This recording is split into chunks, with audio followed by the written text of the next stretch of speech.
Promotion and regulation of online gaming bill 2025 20 अगस्त को लोकसभा में पेश किया गया। यह विधेयक गेमर्स, ऑनलाइन गेमिंग कंपनियों और इनको प्रमोट करने वाले इन्फ्लुएंसर्स और सेलिब्रिटीज़ के दिल में हलचल पैदा कर रहा है।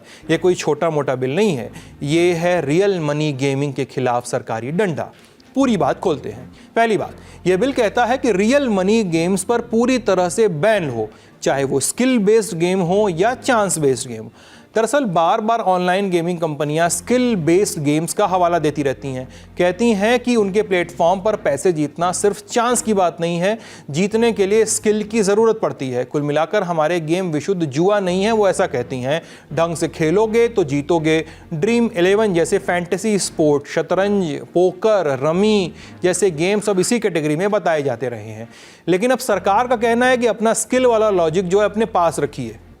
सरकार का तर्क है कि मनी बेस्ड ऑनलाइन गेमिंग की वजह से लोगों को मानसिक और आर्थिक नुकसान हो रहा है। कुछ लोग गेमिंग की लत में इतना डूब गए हैं कि अपनी जिंदगी की बचत तक हार गए हैं और कुछ मामलों में तो खुद की जान लेने की भी खबरें आई हैं।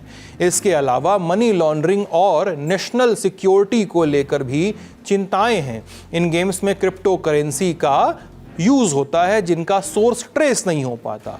आईटी मंत्रालय के साथ साथ केंद्रीय गृह मंत्रालय ने भी इस विधेयक के प्रावधान तैयार किए हैं। लगभग 3.5 साल का समय लगा है, ऐसी भी खबरें आई हैं। तो अब सरकार ने प्रावधान तय क्या किए हैं? पहला, एडवर्टाइजमेंट पर रोक। कोई भी सेलिब्रिटी, चाहे वो बॉलीवुड का सितारा या क्रिकेट का हीरो क्यों ना हो, अगर रियल मनी गेमिंग का ऐड करेगा तो उस पर लगेगी भारी पेनाल्टी।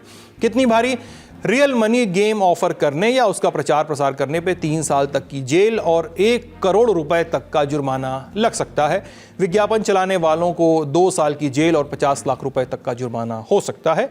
हालांकि ऑनलाइन गेम खेलने वालों को कोई सजा नहीं होगी क्योंकि सरकार उन्हें विक्टिम मान रही है। फाइनेंशियल इंस्टीट्यूशंस को वार्निंग है। इसका अगला प्रावधान, यानी बैंक्स और पेमेंट गेटवेज से रियल मनी गेम्स के ट्रांजैक्शन प्रोसेस ना करने को कहा जाएगा, मना किया जाएगा उनको। यानी अब आप यूपीआई और पेटीएम से इन पे पैसा नहीं लगा पाएंगे। अब बात है कि इसका असर क्या होगा। भारत में ऑनलाइन गेमिंग मार्केट अभी करीब 32,000 करोड़ रुपए का है। इसमें से 86% रेवेन्यू रियल मनी फॉर्मेट से आता है। 2029 तक इसके करीब 80,000 करोड़ रुपए तक पहुंचने की उम्मीद या संभावना जताई जा रही थी। क्यों बोल रहे हैं? क्योंकि कानून आ गया बीच में। अगर ये विधेयक कानून बनता है तो dream 11, games 24/7, WinZO, games craft जैसी बड़ी कंपनियां मुश्किल में पड़ सकती हैं।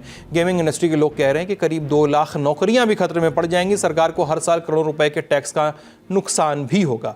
साल 2023 में केंद्र सरकार ने रियल मनी गेमिंग के लिए नियम कानून बनाए थे। 28% जीएसटी भी लगाई थी, जिसे हाल ही में बढ़ाकर 40% किया जाना था। इन नियमों को प्रो इंडस्ट्री कदम के तौर पर देखा गया था। कोशिश थी कि इंडस्ट्री धीरे धीरे खुद को रेगुलेट करने लगे, लेकिन ऐसा होता नहीं दिखा। सरकार की चिंताएं आर्थिक, सामाजिक असर और राष्ट्रीय सुरक्षा के पहलुओं पर केंद्रित हो गई। ये चिंताएं कितनी गहरी हैं, इसका अंदाज कुछ आंकड़ों से लगाया जा सकता है।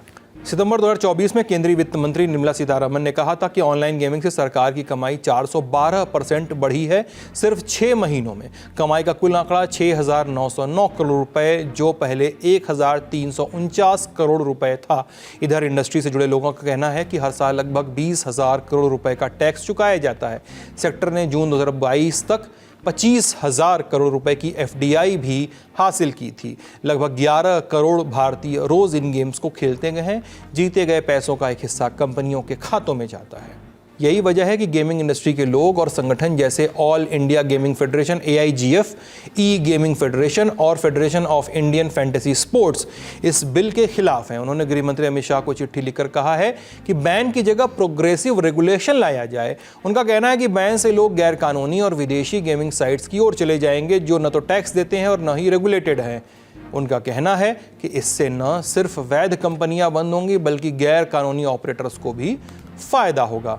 पत्र लिखने के अलावा ये लोग कोर्ट का भी रुख कर सकते हैं। अलग अलग अदालतें पहले ही कह चुकी हैं कि स्किल बेस्ड गेम्स को जुआ नहीं कहा जा सकता है। इस खबर पे हमारी नज़र बनी हुई है। जो अन्य अपडेट्स हैं ललन टॉप आप तक लेकर आएगा।